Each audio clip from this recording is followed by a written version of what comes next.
இன்றைய தியானம். கர்த்தர் எளியவர்களின் விண்ணப்பத்தை கேட்கிறார், கட்டுண்ட தம்முடையவர்களை அவர் புறக்கணியார். சங்கீதம் 69:33. ஆண்டவரும் இரட்சகருமாகிய இயேசு கிறிஸ்துவின் நாமத்தினாலே இந்த காலை வேளையில இன்றைய தியான நிகழ்ச்சியின் வாயிலாக உங்கள் ஒவ்வொருவரையும் சந்திப்பதில் நான் கிறிஸ்துவுக்குள் மிக்க மகிழ்ச்சி அடைகிறேன். பிரியமானவர்களே, சங்கீதக்காரன் இந்த வசனத்திலே கர்த்தர் யாருடைய விண்ணப்பத்தை கேட்கிறார் என்று மிக தெளிவாய் எழுதி வைத்திருக்கிறார். கர்த்தருடைய பிள்ளைகளே, இந்த நாளிலே எளியவர்களாய் நாங்கள் இருக்கிறோம். கர்த்தாவே, எங்கள் விண்ணப்பத்தை கேட்டருளுவீராக என்று சொல்லி நீங்கள் கண்ணீரோடு கூட ஜெபித்துக் கொண்டிருக்கிறீர்களா?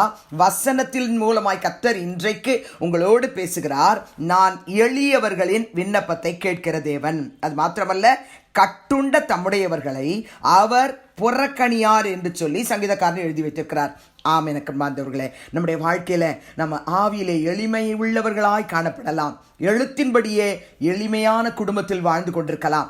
ஆனாலும் வேத வசனத்தின்படி நாம் கர்த்தரை நோக்கி பார்த்து ஜெபிக்கும் பொழுது நம்முடைய ஜெபத்தை அவர் கேட்கிற தேவனாய் இருக்கிறார். அது மாத்திரமல்ல, சங்கீதம் 10:17 சங்கீதக்காரன் எழுதி வைத்திருக்கிறார், கர்த்தாவே, சிறுமைப்பட்டவர்களுடைய வேண்டுதலை கேட்டிருக்கிறீர், அவர்கள் இருதயத்தை ஸ்திரப்படுத்துவீர் என்று. ஆம், எனக்கு அன்பார்ந்தவர்களே, சிறுமைப்பட்டவர்களுடைய வேண்டுதலை அவர் கேட்டிருக்கிறீர் என்று சொல்லி எழுதுகிறார். நம்முடைய வேண்டுதலை அவர் கேட்டிருக்கிறார். ஒருவேளை ஆண்டவர் என் ஜபத்தை கேட்கறது மாதிரியே தெரியலையே, ஜபத்தை கேட்டிருந்தா எனக்கு பதில் கொடுத்திருப்பார்ல அப்படின்னு சொல்லி நீங்க சந்தேகத்தோடு, கவலையோடு, வேதனையோடு ஒருவேளை பின்மாற்றத்துக்குள்ளே கூட போயிருக்கலாம்.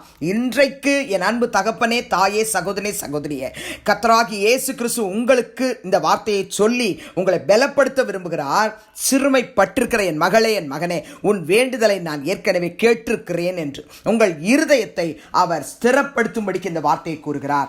சங்கீதம் 34 சங்கீதம் 6 வசனத்திலே சங்கீதக்காரன் எழுதும்பொழுது எழுதுகிறான், இந்த ஏழை கூப்பிட்டான், கர்த்தர் கேட்டு அவனை அவன் இடுக்கண்களுக்கெல்லாம் நீங்களாக்கி ரட்சித்தார் என்று.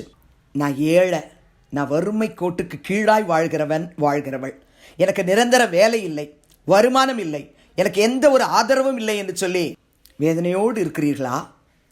எந்த சூழ்நிலையிலும் உங்களை புறக்கணியாத தேவன் சொல்லுகிறார், நீங்க கூப்பிட்டா நான் கேட்பேன், உங்களை எல்லா இடுக்கண்களுக்கும் நீங்களாக்கி நான் ரட்சிப்பேன் என்று வானத்தையும் பூமியை உண்டாக்கின சேனைகளின் கர்த்தர் உரைக்கிறார். பிரியமானவர்களே, 72 சங்கீதம் 12 முதல் 14 வரை உள்ள வசனத்திலே, கூப்பிடுகிற எளியவனையும் உதவியற்ற சிறுமையானவனையும் அவர் விடுவிப்பார், பலவீனனுக்கும் எளியவனுக்கும் அவர் இறங்கி எளியவர்களின் ஆத்துமாக்களை ரட்சிப்பார், அவர்கள் ஆத்துமாக்களை வஞ்சகத்திற்கும் கொடுமைக்கும் தப்புவிப்பார், அவர்களுடைய இரத்தம் அவருடைய பார்வைக்கு அருமையாயிருக்கிறது என்று சொல்லி சங்கீதக்காரன் எழுதி வைத்திருக்கிறார். ஆம், எனக்கு அன்பார்ந்தவர்களே, நீங்க கூப்பிடும் பொழுதே உங்களுக்கு உதவி செய்யும்படி, உங்கள் விண்ணப்பத்துக்கு பதில் கொடுக்கும்படி, அவர் உங்களை விடுவிக்கும்படி, உங்களுக்கு இறங்கும்படி, உங்களுக்கு ரட்சிப்பை கொடுக்கும்படி, உங்களை தப்புவிக்கும்படி அவர் உங்கள் பக்கத்திலே வந்திருக்கிறார்.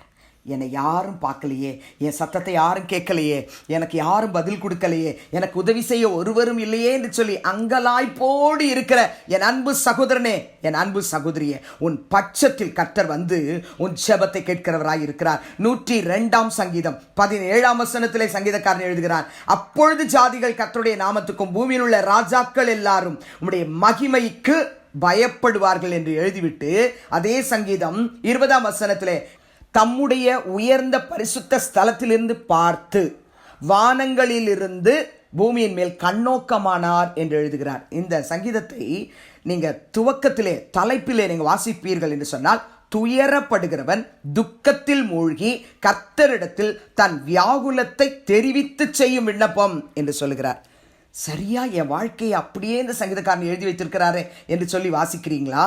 துயரத்தில் இருக்கிற சகோதரனே, சகோதரியே, துக்கத்திலே மூழ்கி போயிருக்கிற என் அன்பு சகோதர சகோதரிகளே, கர்த்தரிடத்திலே இந்த சங்கீதக்காரன் எப்படி தன்னுடைய வியாகுலத்தை தெரிவித்து விண்ணப்பம் செய்தாரோ அப்படி நீங்கள் விண்ணப்பம் செய்யும் பொழுது நிச்சயமாகவே உங்களை விடுவிக்கும்படி, உங்களை தப்புவிக்கும்படி, உங்களுக்கு ஆதரவாயிருக்கும்படி தேவனாகிய கர்த்தர் இந்த நாளிலே இந்த வார்த்தையின் மூலமாய் உங்களை பலப்படுத்த விரும்புகிறார்.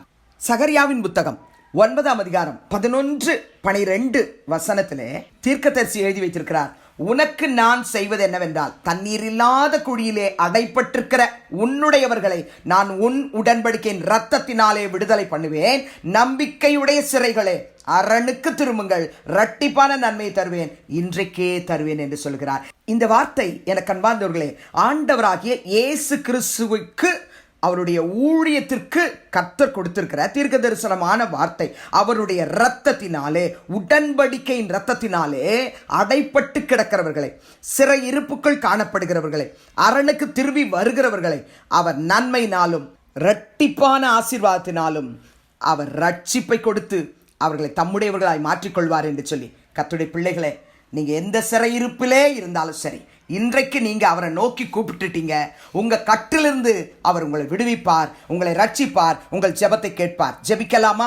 அன்பின் பிதாவே, இயேசு கிறிஸ்துவின் நாமத்தில் சங்கீதம் 69:33 படி நாங்கள் விண்ணப்பத்தை ஏறெடுத்திருக்கிறோம். எங்கள் தேவனாகிய கர்த்தர் எங்களுக்கு உதவி செய்து, எங்களை விடுவித்து, எங்களுக்கு இறங்கி, எங்களை ரட்சித்து, எல்லா தீங்குக்கும் நாசமோசங்களுக்கும் கொடுமைக்கும் தப்புவித்து, இந்த ஜெபம் உம்முடைய பார்வைக்கு அருமையாய் இருந்தபடியினால் எல்லா இடுக்கண்களுக்கும் நீங்களாக்கி ரட்சித்து விட்டதற்காக நாங்கள் உமக்கு நன்றி சொல்லுகிறோம். அப்பா, எங்களை புறக்கணியாத தேவன் எங்களுக்கு வேண்டிய நன்மையை இன்றைக்கே இரட்டிப்பாய் கொடுத்து விட்டதுக்கு ஸ்தோத்திரம். துதிகன மகிமையை உமக்கு செலுத்துகிறோம். இயேசுவின் மூலம் வேண்டுகிறோம் பிதாவே, ஆமென். கிறிஸ்துவுக்குள் பிரியமானவர்களே, இந்த நாளிலே கர்த்தர் தாமே உங்களோடு கூட இருப்பாராக, உங்களை ஆசீர்வதிப்பாராக, உங்களை நடத்துவாராக. ஆமென்.